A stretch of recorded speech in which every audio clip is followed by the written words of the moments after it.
Saudaraku yang terkasih di dalam Tuhan Yesus Kristus, Salam, apa kabar? Semoga senantiasa dalam kondisi sehat, bahagia. Saudaraku, ada pepatah yang mengatakan sehat itu mahal. Oleh karena itu, marilah kita bersama-sama dapat menjaga kesehatan, karena dengan kesehatan, dengan hidup yang sehat, kita dapat menjalani hidup ini dengan lebih leluasa, dapat melaksanakan tugas pengabdian dan pelayanan lebih optimal. Kita dapat menjaga kesehatan tubuh kita dengan menjaga pola makan sehat dan pola hidup sehat. Pola makan sehat dapat makan dengan variasi makan yang lengkap, yaitu buah-buahan, sayur-sayuran, makanan yang bergizi, air putih, dan sebagainya. Pola hidup sehat, kita bisa menjaga hati kita senantiasa dalam kondisi bahagia, dengan hati yang bergembira, yang selalu memandang hidup ini senantiasa dengan pandangan yang positif. Hal-hal yang negatif, kepahitan, dendam, benci, kemarahan, dengki, iri, semua yang menyebabkan hati ini menjadi gelisah, menjadi negatif, itu kita hindari, kita lepaskan, dan biarlah hati dan hidup kita dipenuhi oleh suasana yang baik, yang positif-positif saja. Karena biasanya ketika kita masih sehat, kita sering lupa, sering alpa untuk menjaga kesehatan. Dan kemudian tiba-tiba sakit, maka kemudian menyesal sudah tidak berguna lagi.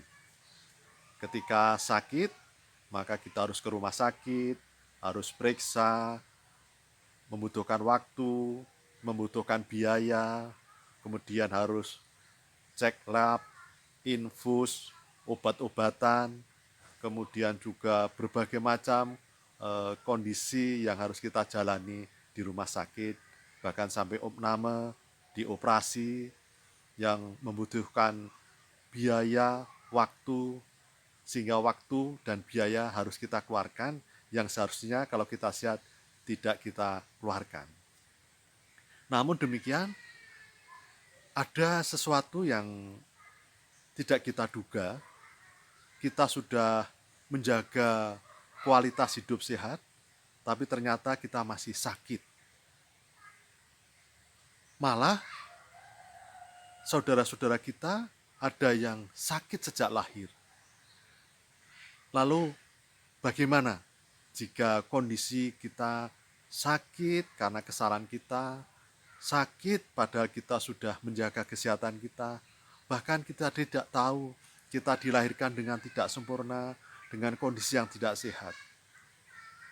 Apakah kita harus patah semangat atau kita harus terus bersedih?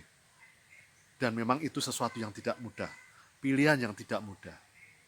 Tetapi selama kita masih ada kehidupan, diberi kesempatan hidup ini, maka kita harus belajar untuk bersemangat, belajar untuk tidak mudah putus asa, tidak menyerah. Saudara-saudaraku, saya mengalami sakit, tetapi jujur ini karena kesalahan saya. Dulu ketika sehat, saya tidak menjaga pola makan sehat dan pola hidup sehat. Sehingga saya 3 kali dioperasi batu ginjal, kemudian saya kena tumor usus besar, harus dipotong usus besar 1 meter, kemudian saya harus asam urat, tidak bisa jalan, harus pakai kursi roda ketika kambuh, kemudian saya serangan jantung beberapa kali, dan juga sudah diring. Jadi kondisi saya yang sekarang ini sudah ada berbagai sakit penyakit dengan pantangan makanan yang tidak mudah. Yang dulu makanan yang saya sukai, yang enak-enak, bahkan yang sederhana tapi enak seperti brongkos, lotek, tongseng, bakmi goreng, kemudian juga ketupat dan sebagainya. Sekarang saya harus menghindari hal-hal tersebut, apalagi daging merah sudah tidak boleh lagi. Itulah kondisi kalau kita tidak sehat. Tetapi saya mencoba dalam kondisi yang seperti itu. Saya tidak ingin pantang menyerah, tidak ingin mudah kemudian hati kita, hidup saya terpuruk. Saya masih bersyukur diberi kesempatan hidup ini, dan saya tidak ingin menyanyiakan kesempatan hidup ini. Dan saya sekarang semakin merasakan bahwa dulu saya menyanyiakan Tuhan, hidup saya tidak terpola, suam-suam kuku.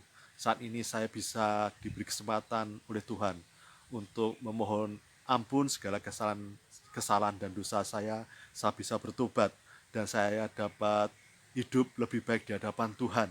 Saya sekarang betul-betul ingin menjalani hidup ini untuk hal-hal yang positif, yang bisa berguna bagi sesama saya, walaupun mungkin hal-hal yang sederhana sesuai dengan kondisi saya ini. Dan saya tetap ingin bergembira, bersyukur, dan saya sekarang menyadari akan kehadiran Tuhan di dalam hidup saya. Saya bisa merasakan kebahagiaan, damai sukacita dari Tuhan, yang dulu ketika saya sehat, belum bisa merasakan itu. Justru sekarang saya bisa merasakan kebahagiaan, sukacita, dan damai sejahtera dari Tuhan. Oleh karena itu, dalam kondisi yang seperti saya ini, jangan lupa andalkan Tuhan.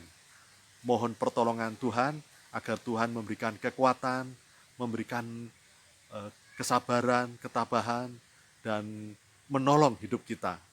Kita lemah, tapi Tuhan itu kuat.